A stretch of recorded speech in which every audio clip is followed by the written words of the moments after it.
They did it! And they yes! did it! Sneaky is the first professionally played Jhin in League of Legends. Yes. Hi, my name is Sneaky. I play AD carry for Cloud9, and my pocket pick is Jhin. Whenever there's a new champion that gets released, I just constantly play them and figure out all of their strengths, all of their weaknesses. I like to be the first guy that really understands the kit before anyone else, and I don't have to go through the same learning process when that champion does get strong. Sneaky's been that player who's always been the first onto the new champion trains, and specifically with that Jhin pick, kind of pioneered it within the North American LCS. Jhin's overall theme is just really, really sweet. There's just so much in it. Like, there's the music when you start the game that's unique to him that I don't think anyone else can hear. There's music that plays when you're ulting that sounds really awesome. There's a bunch of quotes when you're playing him. Like, he's like whispering to you all the time. This stage is beneath my talent, but I shall elevate it. There's like 5 or 6 different quotes that he says when you like step on a trap. I knew you would find your mark eventually. The first time I heard that, I was like, wait, that's actually really scary. Like, is that what people feel when they step on a trap? Like, they're actually just this spooked that they're about to get hit by something? Our performance begins. His ulti is 4 skill shots, basically. Like, a lot of other champions barely have 2. Like, Ahri, she has her charm and her Q. Jhin, he's got his W, and he's got 4 bullets on his ulti. So, it's like, so much pressure to hit all of them all the time. The biggest mistake I make myself is just immediately firing the first bullet. That's actually pretty bad because it's just 1 bullet down that starts off lowering their health really hard. So what you can do is, right when you start it up, you don't have to fire immediately. Just wait a second. You can start seeing what their dodge pattern is going to be and see what they do like under pressure. So you got the volume really low. They're both 40% each. Just see how they dodge, like see which one's not caring as much about the bullet coming, and then just fire at that guy. And then say it's like a Lulu trying to shield him, then you can actually go towards the Lulu that just uses shield. But yeah, I'd say Jin's really good at stealing Baron specifically, because whenever you open up with your ulti, the enemy team's just gonna be really scared. And through that, you're just gonna start throwing your bullets out. They're gonna be trying to finish Baron, but then by the time your 4th bullet comes around, their whole team's gonna know.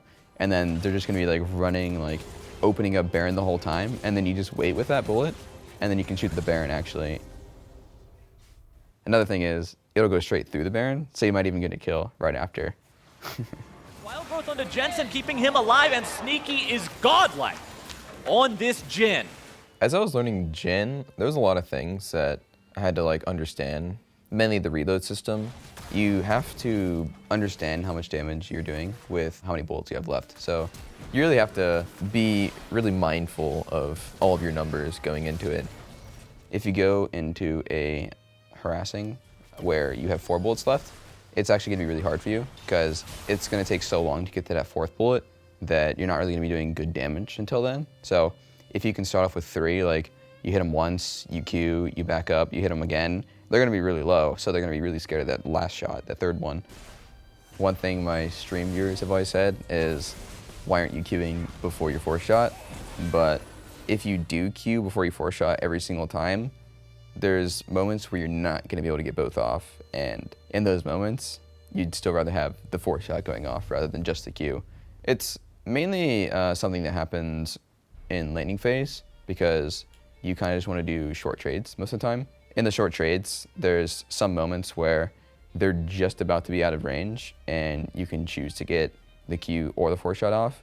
Otherwise, you'll be putting yourself in a position to get like thresh hooked or something. And getting that 4th shot gives you the move speed to get away. You can do anything else, like move forward if you need to after the 4th with that move speed. I would say later in the game though, there's probably a lot more opportunities to get the Q off before the 4th, where I think that's what my stream would be talking about, like, why aren't you doing it this way? It's like, well, this is a more appropriate time for it because I do have the time to make the big damage in the fights happen. Whereas laning phase is just a lot more specific timing. The first time I played Jhin, it was about as good of an experience I expected. The traps was really fun to screw around with the first time because I had no idea what to do with them. I just like throw them all in one bush and watch them all do absolutely nothing, but like have a cool little blossom rose explosion. The best spots to put your traps in are around mid lane, mainly, just on the sides of the like 2 corners in the very center of mid lane is really good. If the tier 1 turret's dead, then you can put it on like the right of the rubble. That one's really hard to walk by. Basically, you want to put them anywhere that isn't straight down the lane, because the minions are going to walk over that and then they're just going to get procced all over the place and you can't really use them anymore. If you can throw your traps right on top of the pink ward, it makes it a lot harder to clear. They'll just hear the Jhin quote when they're trying to clear the pink ward. It's like, oh, maybe I'll back off, I'm sorry. You don't want to be using your W like naked. You don't want to be using it when there's no other combination for you. So say you're just walking up and you're trying to harass someone with your autos. If you just immediately throw out your W and the enemy's played against Jhin before, they're just going to be dodging really weirdly and you're not really going to be able to hit your W. But if you wait just that extra second, you'll let them walk and forget about it, and they'll put themselves in a position where they can't actually dodge it anymore. It has a lot higher threat when it's up than it does when you throw it and guaranteed miss it. There's some good support champions that go well with Jhin. I think Tahm Kench is actually pretty good. You get the slow off with his Q, the tongue, and then later, if you keep the fight going, you'll get the stun off, and then after that, you can eat them. And then if you have good synergy with the Tahm Kench, you can combo your eat drop, like throwing them down because they get stunned for a second, with the 4th bullet. Another good champion with Jhin is probably Morgana. Say Morgana hits a really nice Q, you can follow up from anywhere with Jhin on the W, and they'll just be stuck in the root and they can't do anything. They hit the binding, you hit some minions, you walk up, ready the 4th, like walk up, bam, they're gone already. Zara's pretty good synergy with Jhin. If she ever lands a root with her E, it'll be really easy combo with your W. And then if that hits, she'll ulti, and then you ulti too. So they're just basically stuck there for a really long time. That's basically like Jin's best synergy, is being able to hold someone still to be able to combo the rest of your abilities off of. Jhin is my pocket pick because ever since the release, I just have been playing him so much. And I was really happy to see him being played competitively. He's just always going to be in my champion pool unless he's just gutted completely. I think he'll always be there and be an option for me.